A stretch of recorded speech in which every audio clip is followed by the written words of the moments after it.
नमो भगवते वासुदेवाय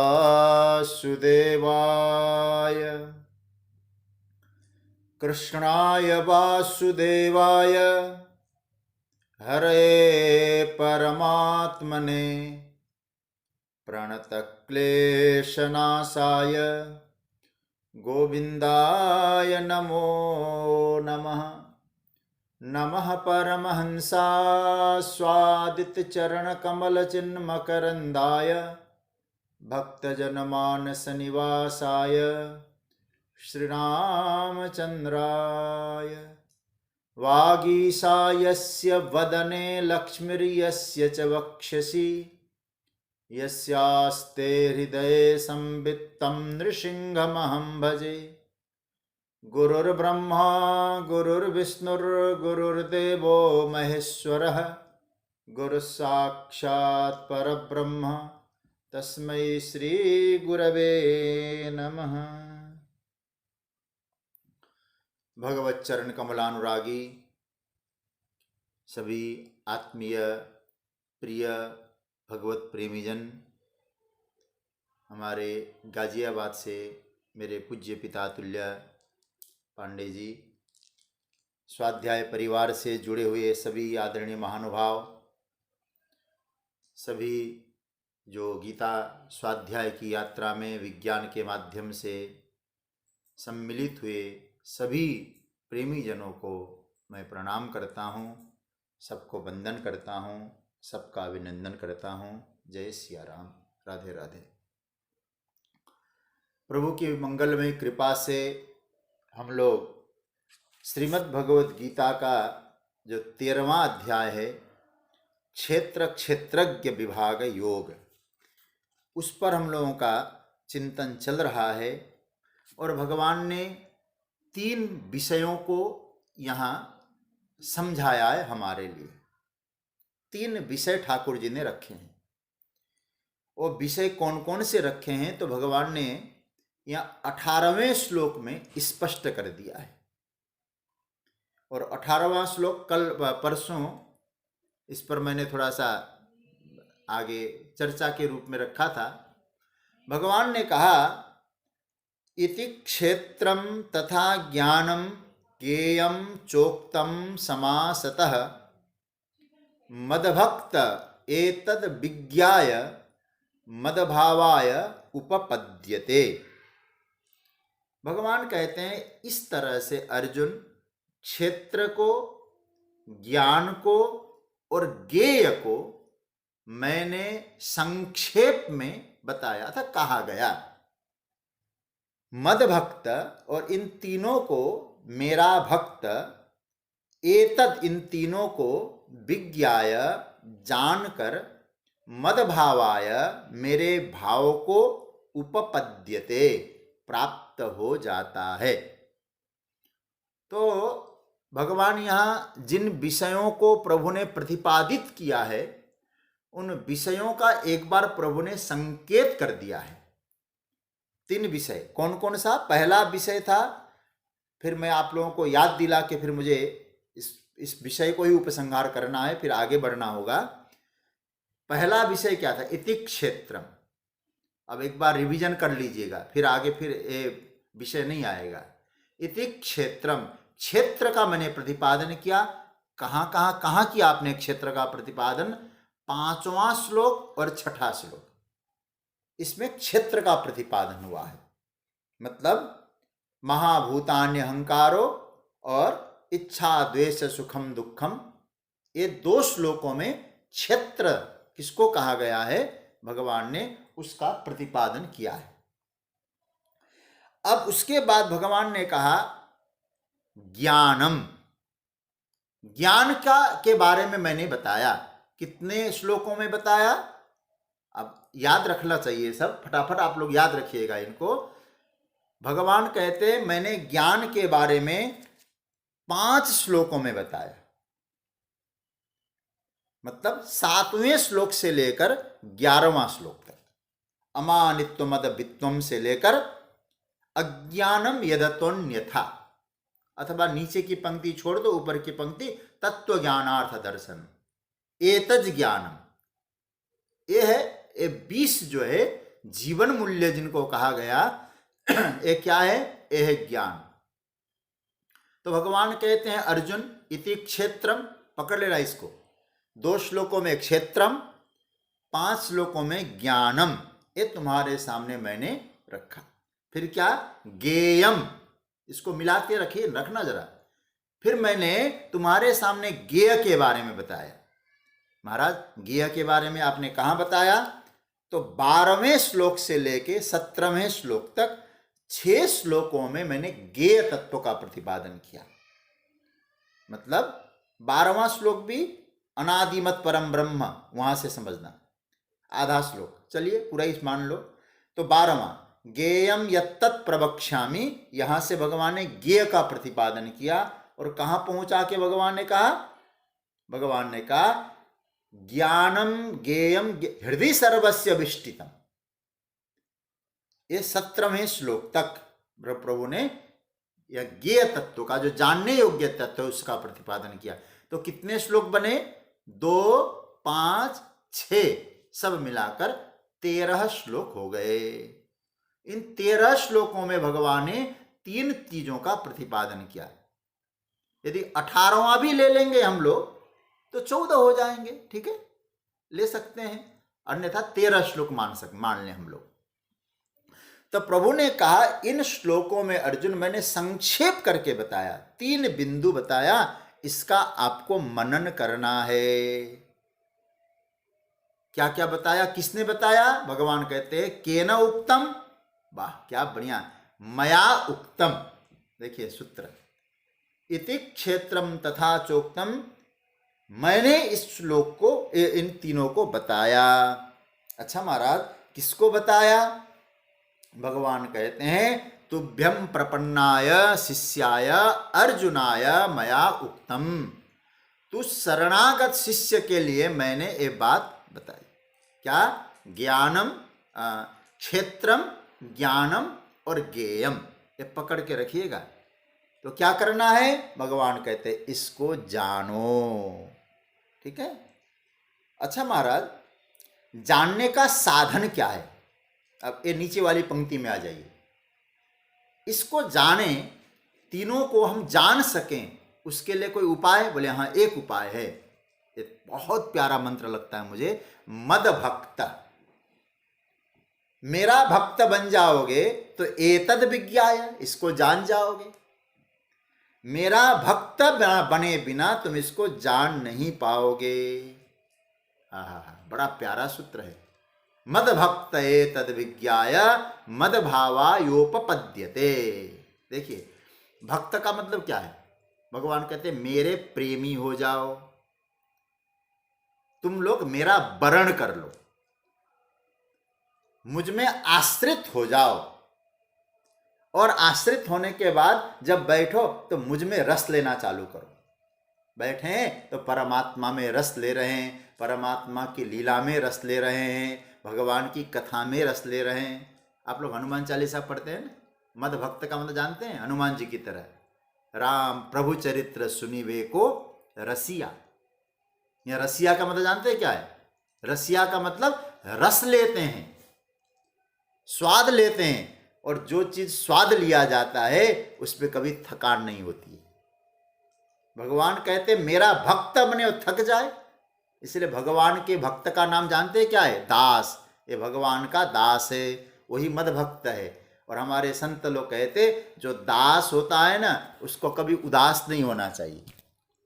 दास भी बने और उदास भी बने तो फिर वो दास नहीं कहा जाएगा। हकीकत में दास कभी होता नहीं उदास। मद भक्त, मेरा भक्त बनो, मेरा रस लो। ये रसिया का मतलब यही है। और आपने अनुभव किया होगा, जिस चीज में आपको रस मिलता है, जिस चीज में आपको स्वाद मिलता है, क्या कभी आपने सोचा उसमें आपको थकान होता है? नहीं होता है। 5-5 दिन का क्रिकेट मैच होता है, लोग उसमें रस लेते हैं और टाइम बर्बाद करके भी आनंद लेते हैं वो लोग। क्यों ऐसा? बोले इसीलिए उसमें रस आता है, उनको स्वाद मिलता है। भगवान कहते मुझ में रस लिया करो। मेरे मन और मन वाणी से मुझसे जुड़ो, मन मेरी ओर उन्मुख कर दो, मनमुख बन जाओ। भक्त माने तो ये भगवान ने क्या बढ़िया सूत्र दिया। भक्त का मतलब मेरा वरण करे और कहे प्रभु आप तो मेरे ही हो और मेरे इष्ट हो। इष्ट का मतलब जानते हैं? इष्ट का मतलब पसंद, इच्छित। आप इष्ट बनाओगे किसी और को और कहेंगे मेरे इष्ट तो राम है, मेरे इष्ट तो कृष्ण है, मेरे इष्ट तो शिव है, बनाया किसी और को, ये तो बेईमानी हो गई ना। मन में कुछ और है, आप किसी का और कर रहे हैं। जीवन का, सांसों का जो इष्ट है वो मेरा ठाकुर बन जाए। और हर वो कहते हैं ना, श्वासों की माला पे सुमिरू में तेरा नाम। श्वास चल रहे हैं और प्रभु का नाम लिया जा रहा है, हर श्वास में हरि नाम हो रहा है। आप विचार कर लेना फिर कितना आनंद आएगा। तो इसका मतलब उसका आश्रय बन जाए और वृत्ति हमारी प्रभु की ओर रहे, मनमुखी हो जाए। या मनमुख शब्द जब मैं बोल रहा हूं ना, या मनमुख का मतलब मन मत ले लेना। कई लोग थोड़ा सा लगता है कि मनमुख का मतलब क्या है, या मन नहीं है मनमुख का मतलब। जानते हैं मनमुख का मतलब क्या है? मत शब्द से मन बनता है। जैसे मत मुख, मत मतलब भगवान कह रहे मेरी ओर मुख करो, तो बाद में म है ना, म होने के कारण जानते हैं क्या है? आगे म होने से और हलंत जो मन ता है वो न हो जाता है, इसलिए मत मुख मनमुख हो जाता है, मनमुखी हो जाओ। अच्छा, एक कब संभव है मनमुखी होना? मैं मद भक्त पे आपका ध्यान चाह रहा हूं। तब संभव है जब आप उससे प्रेम करते हो। प्रेम तब होता है जब आपको उसके प्रति आकर्षण लगता है। आकर्षण हुआ, प्रेम हुआ, भगवान की ओर मन लगा, मनमुख हो गए, प्रभु प्रेमी हो गए, मत रसिक हो गए, प्रभु में रस आने लग जाएगा। तो फिर ध्यान देना, भगवान स्वयं कहेंगे उसका मन तो मेरी ओर है, वो मेरा है। मैं जब ये प्रसंग उठा रहा हूं तो मुझे भागवत जी का स्मरण आ रहा है। कितनी बड़ी स्थिति होगी जब भगवान श्री कृष्ण मथुरा में रहकर ब्रज को निहारते हैं ना, उस वक्त आंखों से आंसू बहने लगते श्री कृष्ण के। तो उद्धव जी को लगता है कि क्या चक्कर है, भगवान उनके लिए आंसू बहा रहे हैं। बोले महाराज मैं तो आपके पास भी हूं यहां, लेकिन आप उधर क्यों, आपका मन उधर क्यों जाता है? बोले मेरा मन उधर नहीं जा रहा है, उनका मन मेरी ओर आ रहा है। और जिनका मन मेरी ओर आता है मैं उसको भूलता नहीं। क्यों? दोनों ओर प्रेम पलता है, दोनों ओर से। यदि कोई प्रेमी भक्त भगवान को याद करता है तो भगवान कहते हैं मैं इतना कृतज्ञ नहीं हूं कि उसको भूल जाऊं। एक बार याद करके देखो, मैं हर समय तुमको स्मरण करता रहूंगा। तो यहां इसलिए गोपियों के लिए उद्धव जी से कहते हैं, उद्धव जी मैं जिनके बारे में आपको सुनाने जा रहा हूं जानते हैं कौन है वो? तामन मनस्का मत प्राणा मदर्थे त्यक्त दैहिका मामेव दैतम प्रेष्ठम आत्मानम मनसागता। ये कितनी ऊंची स्थिति रही होगी गोपियों की। भगवान कहते हैं गोपियां मेरी हैं, उनका मन मुझ में लगा है, उनको मैं अपना मानता हूं।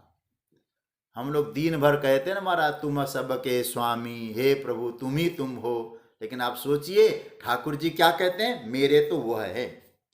जिनको भगवान अपना रहे, जिनको भगवान अपना कह रहे हैं, क्या बोल रहे हैं? जाओ उद्धव जी, और कौन है? इतना ही नहीं, मन तो छोड़ दीजिए, मत प्राणा। ये देखिए, अब गोपियों के प्राण गोपियों के पास नहीं है, उनके प्राण भी मैं हूं। मत प्राण। तो कहने का अर्थ है हम लोग भगवान को कहें प्रभु आप मेरे हैं, लेकिन जिस दिन ठाकुर जी कहेंगे तुम मेरे हो, तो समझ लो हमारा जीवन कृतार्थ हो जाएगा, शरणागति की पूर्णता हो जाएगी। इसलिए नारद जी को लिखना पड़ता है भक्ति की पूर्ण स्थिति क्या हो सकती है, तो नारद जी ने अपने दर्शन में लिखा है, यथा ब्रज गोपिकाना, ब्रज की गोपियां हैं, घर में रहती है, घर का काम करती है, घर में जो उपयुक्त सेवा है वो करती है, और फिर क्या है, मन ठाकुर जी से जुड़ा रहता है। घर को छोड़ा नहीं, भागी नहीं गोपियां, घर में रही, परिवार का पोषण किया, और भगवान को कहना पड़ता है मनमुखी है, मेरी और उनका मुख है, मेरी और उनका चिंतन है, मुझे ही वो चाहती है। इसलिए ता मन मनस्का मत प्राणा, बस इतना हो जाए तो भगवान क्या कहते हैं, वो कौन होगा, मद भक्त। पकड़ रहे ना श्लोक को, मद भक्त, और मुझसे जुड़ गया है। अच्छा महाराज, आपका भक्त बना, आपसे जुड़ गया, महाराज क्या फायदा हुआ। भगवान कहते एतद विज्ञाय, देखिए पंक्ति इनको पकड़ लेना चाहिए, और इसको जितना अधिक से अधिक आप मनन करेंगे आपको उतना ही आनंद आएगा। एतद विज्ञाय, मेरा भक्त, एतद, एतद शब्द का अर्थ है, भाष्यकार ने लिखा है त्रयम, एतद शब्द का अर्थ किया त्रयम, तीनों को। कौन कौन से तीनों को, त्रिविधम विज्ञाय, कानी कानी त्रिविधानी, तो कहते हैं तीनों को जानकर। और याद रखना, क्षेत्रम ज्ञानम ज्ञेयम, इन तीनों को जो जानता है, जानकर होगा क्या।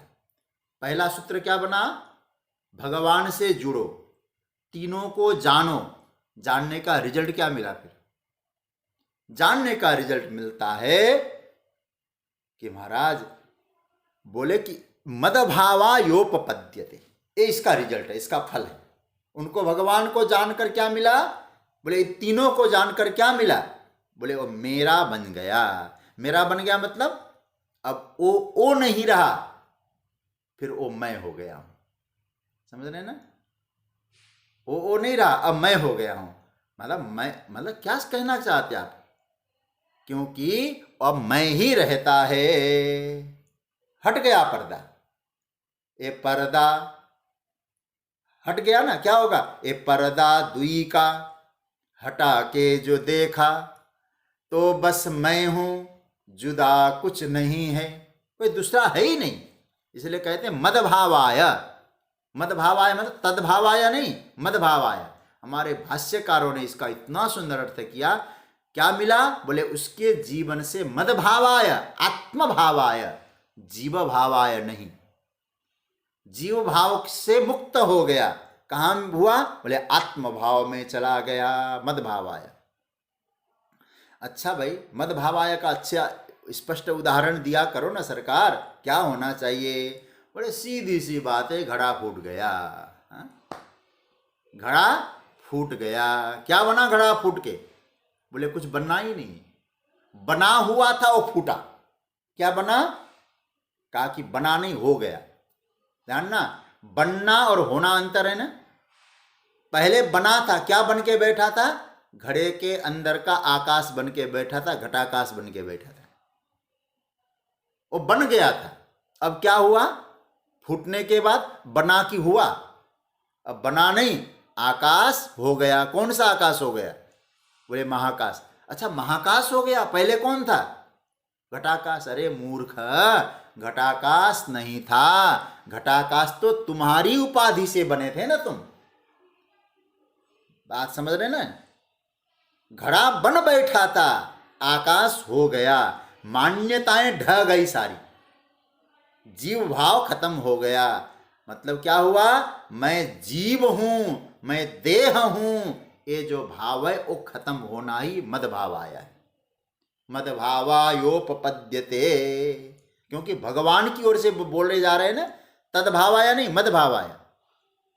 तो थोड़ा लाइट चली गई, आप सुन लेंगे, कोई दिक्कत नहीं, आ जाएगी अभी। तो मदभावाय का अर्थ क्या हुआ, भगवत भावाय, भगवान के भाव में वो चला गया। भगवत भाव का मतलब हुआ कि अब मैं अपना मूल्यांकन जीव भाव से नहीं कर सकता। क्यों, जीव भाव ढह गया। किस भाव में चला गया वो, बोले वो तो ब्रह्म भाव में स्थित हो गया। इसी का नाम है स्वाध्याय। हम लोग क्या कर रहे हैं? स्वाध्याय कर रहे हैं। स्वाध्याय मतलब क्या होता है? स्व अध्ययन, अपना अध्ययन करना, अपना मूल्यांकन करना, कि आप अपना मूल्यांकन करिए कि आप कौन हैं। कई बार होता यह है, दूसरे के कहे अनुसार, दूसरे के कथन के अनुसार हम लोग अपना मूल्यांकन करते हैं। मद्भावाय का अर्थ है कि आप अपना मूल्यांकन जीव रूप से कहना बंद कर दो कि मैं जीव हूं, मेरा देह है। फिर क्या करना है? अपना मूल्यांकन नहीं। क्या होना चाहिए? मैं भगवान का हूं। भगवान का ही क्या? बोले पहले से तो वही थे, लेकिन एक उपाधि के कारण अपने आप को तुम क्या मान गए? बोले जीव मान गए। एक दीवार के भीतर बैठ गए, दीवार ढह गया और आप क्या बने? बोले बने नहीं, मैं तो वही था। भगवान कहते इसी का नाम है मदभावायोपपद्यते। क्या कहा? मद भक्त, मेरा भक्त बने। मद भक्त एतद विज्ञाय, मेरा भक्त इसको जानकर मदभावाय उपपद्यते। अर्जुन, यह होता है, मेरे भाव को प्राप्त होता है। अर्जुन ने कहा महाराज ऐसा तो बड़ा विचित्र लग रहा है, कभी हुआ भी है क्या? अब देखो ये मदभावाय पकड़ना, और आप थोड़ी देर, आपके पास गीता का पुस्तक है, 4था अध्याय देख लीजिए, खोल लीजिए मेरे सामने, और आपको मालूम पड़े मदभावाय मिला के देखना। और 4थे अध्याय का 10वां श्लोक, उसमें भी आज हमने खोजा है यहाँ, इसलिए आपको बता रहा हूँ। मदभावाय, देखिए यहाँ मदभाव शब्द यहाँ भी आया है। और यहाँ भगवान ने कहना चाहते हैं, ऐसा नहीं कि अर्जुन तू ही मदभाव में जा रहा है, पहले भी जा चुके। कौन कौन है? बीतराग भय क्रोधा मनमया, देखिए कितना बढ़िया श्लोक है। माम उपाश्रिता बहवो ज्ञान तपसा पूता मदभावमागता, मदभावायोपपद्यते, मदभावमागता। इन दोनों को मिलाना, इन दोनों में अंडरलाइन करके रखिएगा कभी समझने के लिए। भगवत भाव को प्राप्त हो जाना। भगवान कहते पहले ही मैं बोल चुका हूं, मदभावम आगता। कितने लोग आ गए? बहवो, बहवह शब्द का मतलब है अनेक लोग। अर्जुन ये मत समझ लेना यह केवल मेरे ऊपर एक्सपेरिमेंट कर रहे हैं भगवान, ऐसा कभी मत समझ लेना ये भगवान नया प्रयोग कर रहे हैं, मेरे ऊपर एक्सपेरिमेंट कर रहे हैं। नहीं, पूता मदभाव मागता, पहले से बहुत लोग इस अवस्था को पा चुके हैं। और चाहे चैतन्य हो, चाहे मीरा हो, चाहे ध्रुव हो, चाहे प्रहलाद हो, चाहे तुकाराम हो, चाहे शंकर हो, ये सब क्या है? बोले मदभाव मागता, मेरे भाव को प्राप्त हो चुके हैं। इसलिए हे अर्जुन, इस बात पर तुमको चिंतन करना है। क्या चिंतन करना है? कि तुम मेरे बन जाओगे। मेरे बनने के बाद क्या होगा? मदभाव मागता, मेरे बनकर ही मेरे को जान पाओगे, और फिर मेरे बनकर ये उपाधियों को निरस्त कर पाओगे। नहीं तो फिर कहते रहोगे मैं तो शरीर हूं, मैं तो पापी हूं, मैं तो कामी हूं, मैं तो कुटिल हूं। ये सब तब तक है जब तक मदभाव में नहीं आए हो। आई बात समझ में? तो अब जो है एक प्रश्न मेरे मन में उठाया आज जब मैं इस पर चिंतन कर रहा था। ये तो एक तरह से श्लोक पूरा हुआ, लेकिन एक प्रश्न मेरे मन में उठा, तो मैं आपके सामने ही वो प्रश्न रखकर उसका चिंतन करना चाहूँगा। क्या है वो प्रश्न? देखिए, यदि ज्ञान, क्षेत्र, ज्ञान और ज्ञेय आदि को जानकर भगवान के भाव को प्राप्त करने की योग्यता यदि बन जाती है, मदभक्त शब्द पर ध्यान देना,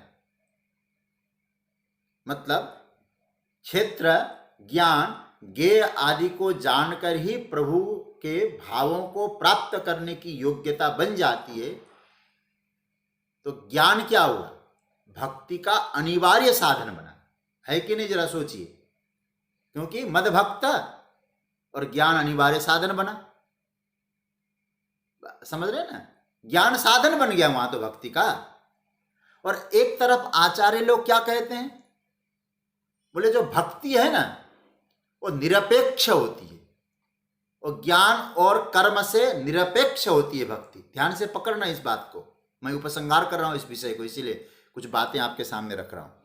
दूसरी ओर कुछ आचार्य कहते नहीं, भक्ति को ज्ञान का साधन माना है कुछ आचार्यों ने, और कुछ कहते ज्ञान भक्ति का साधन है।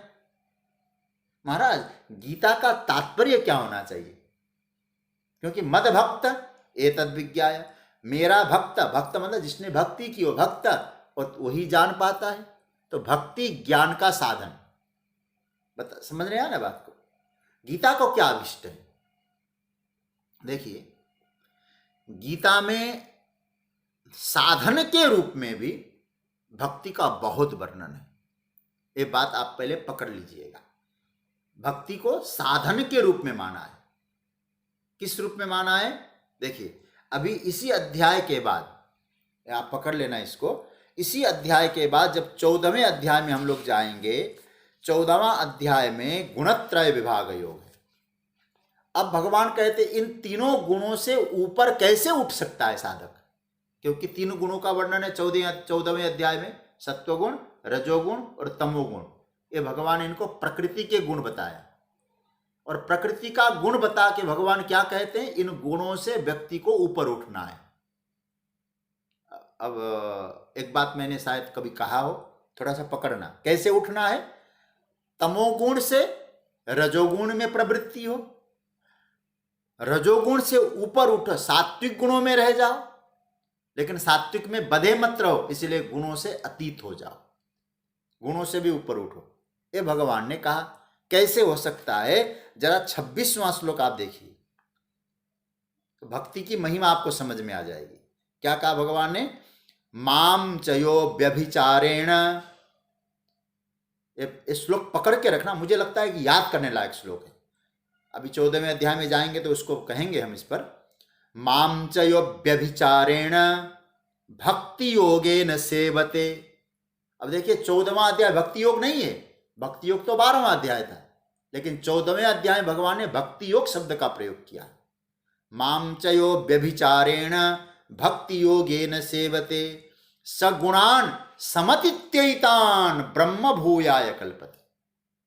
भगवान कहते ओ व्यक्ति इन त्रिगुणातीत गुणों को, त्रिगुण गुणों को ऊपर उठकर ब्रह्म तत्व का अनुभव करता है।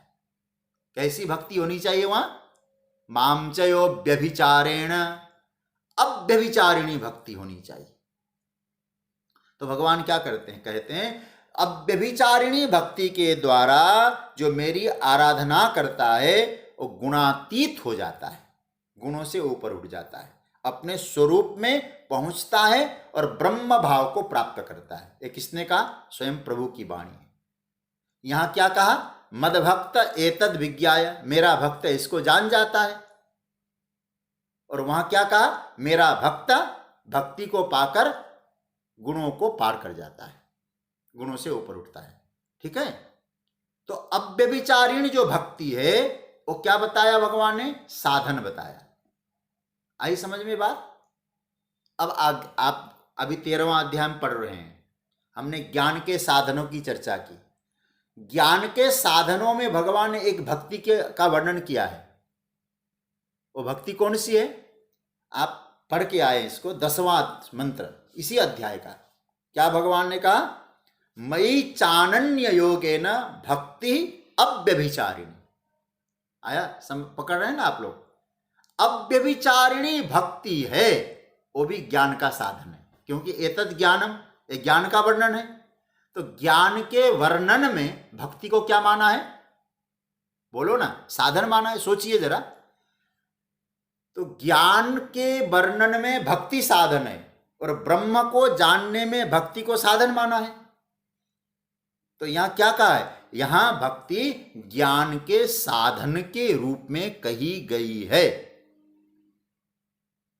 ये बात पहले से पकड़ लेना।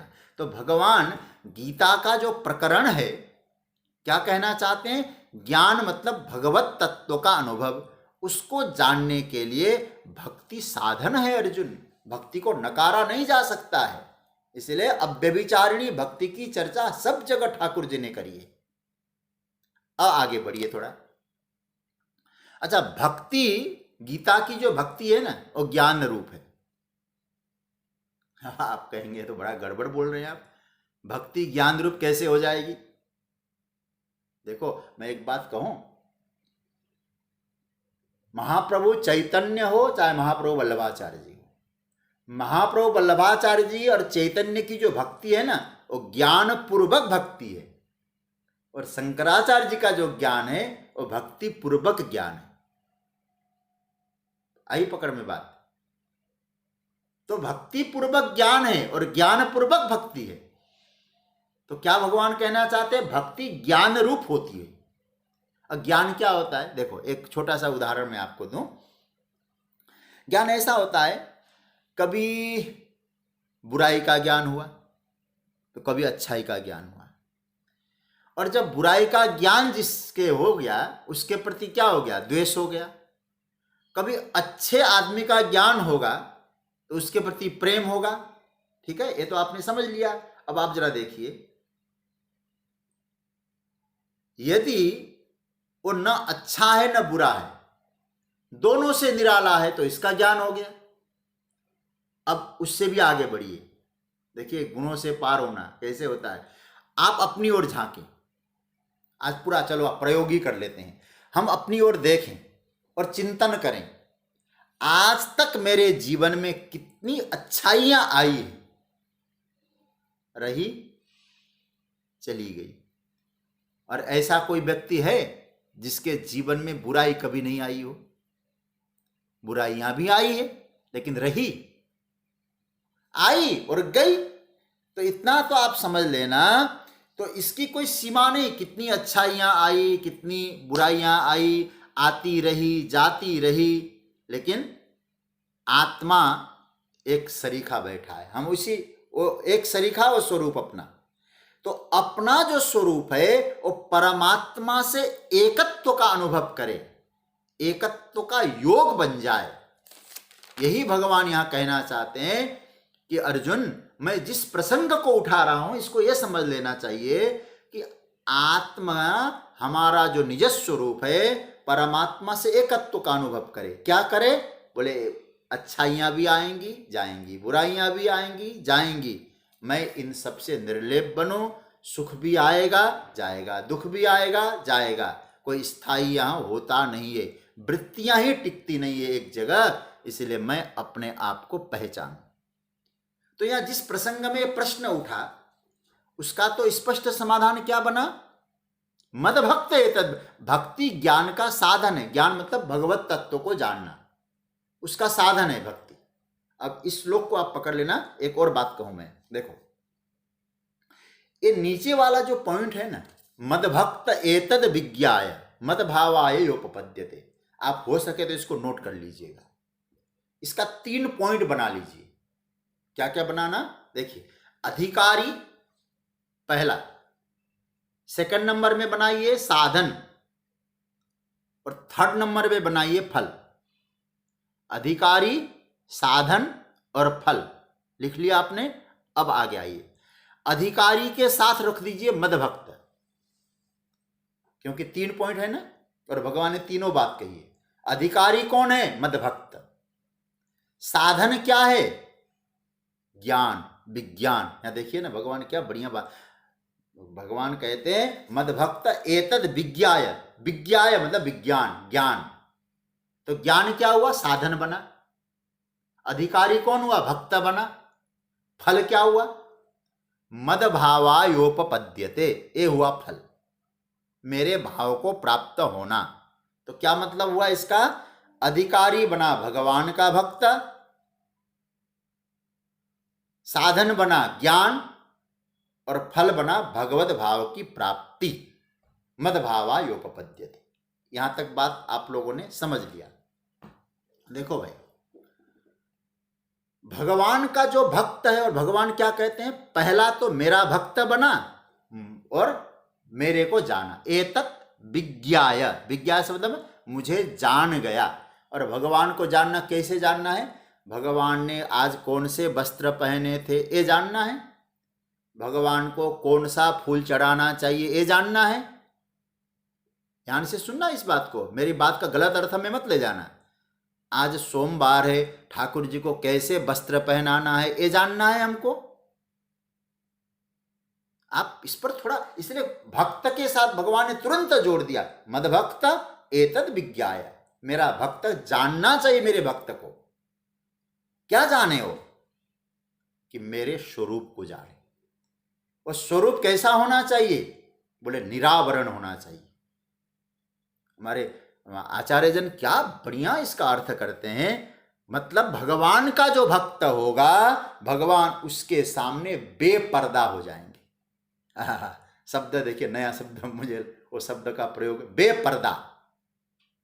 कोई पर्दा नहीं रखेंगे भगवान। क्यों नहीं रखेंगे? बोले ठाकुर जी के पट खुले हुए ही मिलेंगे फिर, यदि भक्त बनेगा तो। वो हर जगह भगवान का साक्षात्कार करेगा।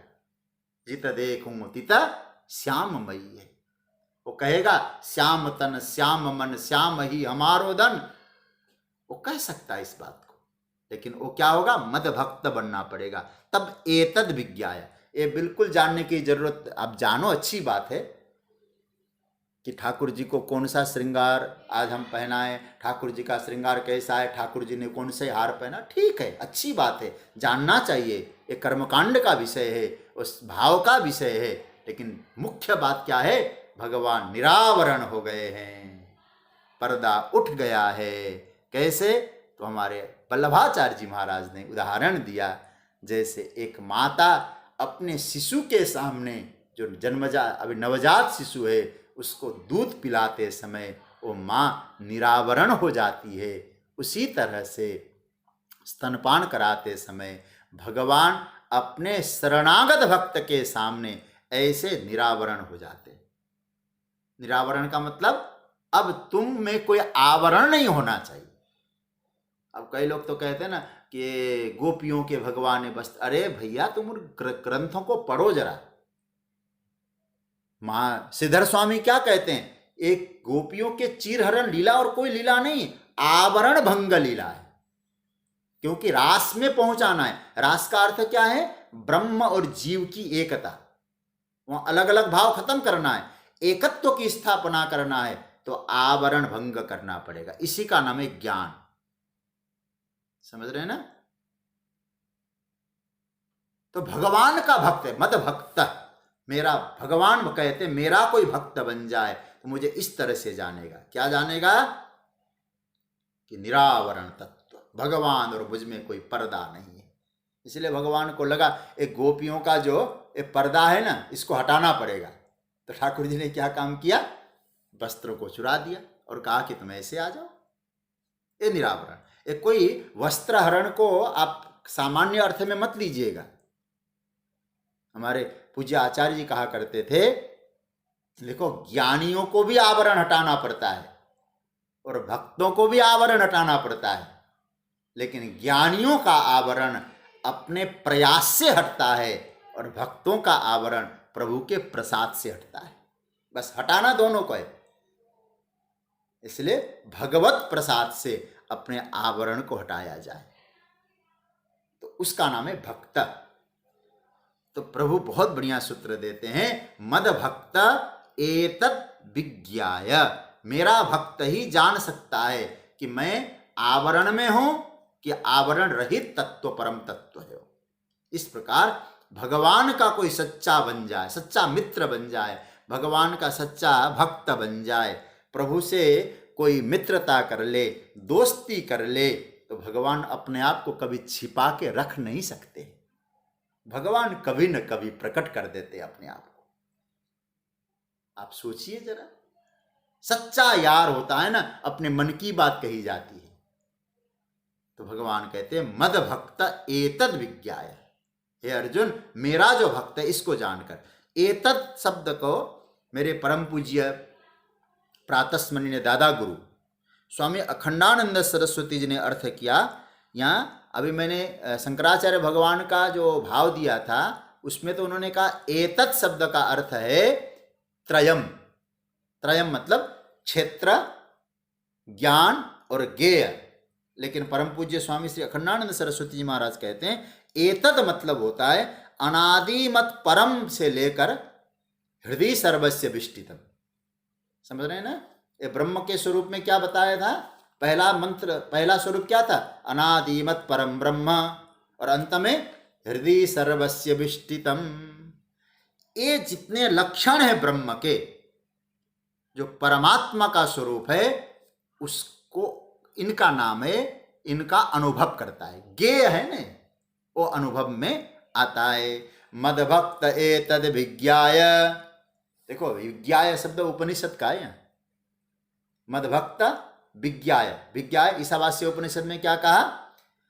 यस्तु सर्वाणि भूतानि आत्मैवाभूत बीजानतः, ये विज्ञाय है। एकत्वम अनुपश्यतः, एक देखता है। विज्ञान अर्थात परमात्मा का जो विज्ञान है, ज्ञान है, उसका अनुभव। तो उसका क्या होगा? मदभावायोपपद्यते,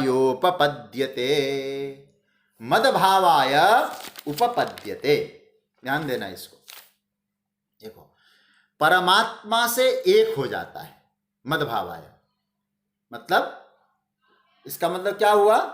भगवान ने कहा कि अर्जुन, इसके बारे में श्रुति क्या कहती है? एक बहुत प्यारा श्रुति का मंत्र है, तद अपश्यत तदपश्यत तदभवत तदासीत। अब ये मंत्र इतने मुझे प्यारा लगता है। देखो क्या कहते हैं, तदपश्यत तद अपश्यत, तद मतलब परमात्मा को देखा, तदभवत परमात्मा बना, अच्छा बना बोले नहीं, तदासीत परमात्मा ही था। भगवान को देखकर भगवान बना, भगवान ही तो था। फिर महाराज उसको देखकर कैसे वो बना? बोले उसको देखने का मतलब है आवरण खत्म। ऐसी दृष्टि उसको मिल गई, ज्ञान की दृष्टि, उसकी दृष्टि में आवरण खत्म, भगवान का अनुभव किया, भगवान के स्वरूप में चला गया। जैसे कोई मिस्री का ढेला सागर में चला जाए, क्या होगा? मिस्री मिस्री है कि पानी है? फिर वो परमात्मा को देखकर परमात्मा हो गया, क्योंकि वो पहले से ही परमात्मा था। इस दृष्टि से देखा जाए, जो मैं प्रश्न उठाया था, इस दृष्टि से देखा जाए, भक्ति उस परमात्मा तत्व को जानने के लिए साधन है। समझ गए ना? ये साधन है। मदभावम मतलब क्या हुआ?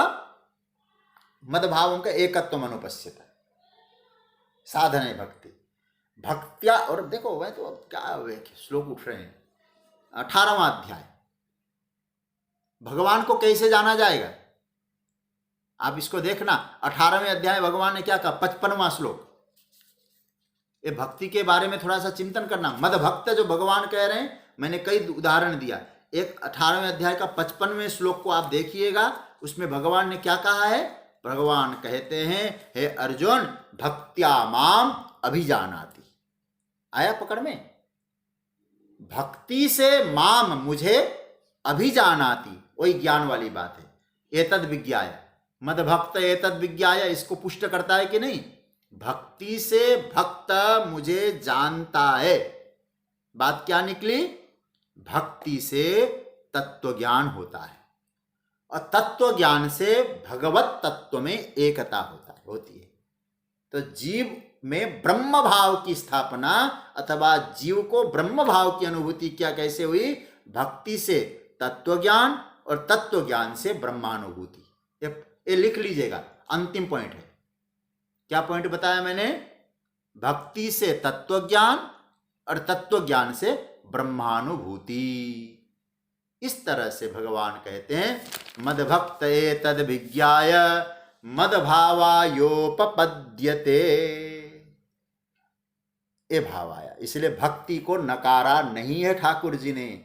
भक्ति के माध्यम से तत्व ज्ञान होना है, और तत्व ज्ञान का फल है ब्रह्मानुभूति। ये इसका सूत्र है। तो इस श्लोक को हम अभी विराम देते हैं। लेकिन गोस्वामी जी से पूछा गया, गोस्वामी जी ने कहा, भैया मैं तो इतना ही जानता हूं, ज्ञान ही भगति ही नहीं कछु वेदा। क्योंकि ज्ञान के बिना भक्ति अपूर्ण है, भक्ति के बिना ज्ञान अधूरा है। यही भाव है। देखिए, अब हम लोग इस विषय को तो यहाँ पूरा कर रहे हैं। थोड़ा सा आगे की चर्चा से पहले कुछ बातें आपके सामने रखूं। यहाँ 18वें श्लोक में आकर 3 विषय पूरे हो गए। ठीक है, भगवान अब इसी बात को दूसरी भाषा में व्यक्त करना चाहते हैं। 3 विषय तो यहां प्रभु ने पूरा कर दिया, क्षेत्र को, ज्ञान को और ज्ञेय को। एक तरह से इसका उपसंहार हो गया। अब भगवान अनेक रूपों में तत्व का प्रतिपादन करना चाहते हैं। दूसरी भाषा में एक नया विषय चालू करते हैं। अब बहुत इंटरेस्टिंग विषय है, और जो वास्तव में समझना चाहते हैं उनके लिए तो आगे का जो विषय है बहुत सुंदर विषय है। मतलब 19वें श्लोक से लेकर 23वें श्लोक तक, 18वें श्लोक तक हम लोग पढ़ चुके हैं। अब 19वें श्लोक से मैं केवल आज भूमिका पे चर्चा करूंगा। 19वां श्लोक, प्रकृतिम पुरुषम चैव विद्यनादि उभावपि, यहां से लेकर 22वें श्लोक तक ही मानो चलो, इसका 23वें श्लोक में फल बताया है। तो यह एवं व्यक्ति पुरुषम, यहां तक भगवान एक नया विषय देते हैं। अब इस विषय का नाम क्या है? प्रकृति पुरुष का विवरण। इन श्लोकों में कितने श्लोक हो गए देखो, 19, 20, 21, 22, 23, ये 5 श्लोकों में ठाकुर जी नया विषय ला रहे हैं। आप यहाँ 3 विषय हो गए। तो आपको मैं एक बात बताऊं, इस अध्याय में अलग अलग टॉपिक है जी।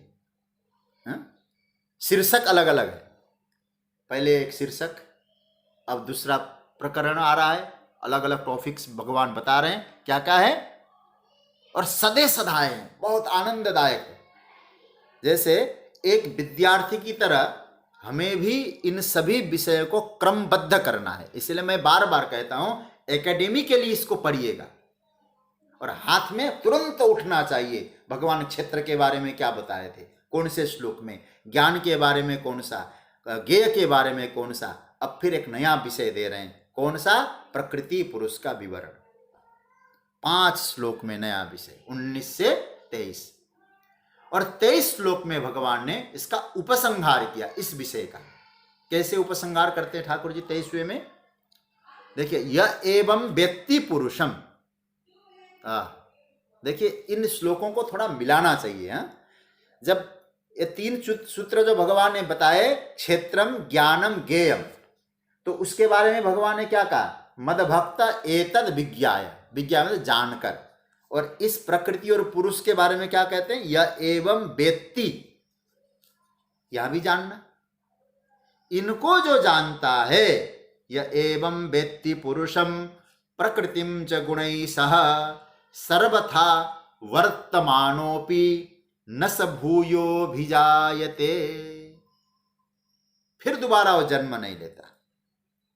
तो इसका मतलब 23वें श्लोक में भगवान निष्कर्ष बताते हैं, यह इस प्रकरण का उपसंहार हो जाएगा। प्रकृति पुरुष क्या है, जो विवरण है, इन श्लोकों में आया। तो मतलब क्या हुआ? अब कितने श्लोकों में हम प्रतिपादन कर रहे हैं? पहले 2 श्लोकों में क्षेत्र का प्रतिपादन हुआ, 5 श्लोकों में ज्ञान का प्रतिपादन हुआ, 6 श्लोकों में ज्ञेय का प्रतिपादन हुआ। अब आगे जो 5 श्लोक है, उन श्लोकों में उसमें प्रकृति और पुरुष का प्रतिपादन होता है। प्रकृति क्या है, पुरुष क्या है, हम कहाँ रहते हैं और किसको जानना है। ठीक है ना? ये प्रकृति पुरुष है। इसलिए आप एक बार, मैं चाहता हूं आज इस प्रकरण को फिर आगे से प्रारंभ करेंगे। मैं आपसे निवेदन ये करूंगा आज कि इन श्लोकों का एक बार पाठ करिएगा। कौन कौन से? 19 से लेकर 23 तक। पुस्तक हाथ में लीजिए। प्रकृतिम पुरुषम चैव विद्यनादि उभावपि विकारांश्च गुणांश्चैव विद्धि प्रकृति संभवान कार्य करण कर्तृत्वे हेतु प्रकृति रुच्यते पुरुषः सुख दुःखानां भोक्तृत्वे हेतु रुच्यते पुरुषः प्रकृतिस्थो हि भुंक्ते प्रकृतिजान् गुणान् कारणं गुणसंज्ञोस्य सदसद योनिजन्मसु उपद्रष्टा। ये श्लोक तो बड़ा प्यारा है। उपद्रष्टानुमंता च भर्ता भोक्ता महेश्वरः परमात्मेति चाप्युक्तो देहेस्मिन् पुरुषः परः य एवं वेत्ति पुरुषं प्रकृतिं च गुणैः सह सर्वथा वर्तमानोऽपि न स भूयोऽभिजायते। इस तरह से भगवान इन 5 श्लोकों में प्रकृति और पुरुष का परिचय करा रहे हैं। प्रकृति क्या है और पुरुष क्या है, पुरुष इस शरीर में कैसे रहता है, और शरीर में रहता है लेकिन देहेस्मिन् पुरुषः परः, शरीर में रहता है लेकिन न्यारे होके रहता है यहीं, लेकिन इसमें आकृष्ट नहीं है। ऐसा दिव्य प्रकरण है, और इस प्रकरण में जितना मनन करेंगे उतना ही आनंद आएगा। मुझे 2-4 बातों का निवेदन करना है, इसीलिए कुछ मिनट पहले मैं आज की चर्चा को यहाँ विराम दे रहा हूँ। इस आगे के जो प्रकरण है 5 श्लोकों में, जो प्रकृति पुरुष का, आप जो भी थोड़ा बहुत प्रकृति प्रेमी है, सांख्य पे जिनकी रुचि है, वो जरूर इस प्रकरण प्रारंभ होने पर आप लोग इसमें सम्मिलित होइएगा। आपको भी अच्छा लगेगा, इसको प्रकरण को सुनने में आनंद आएगा।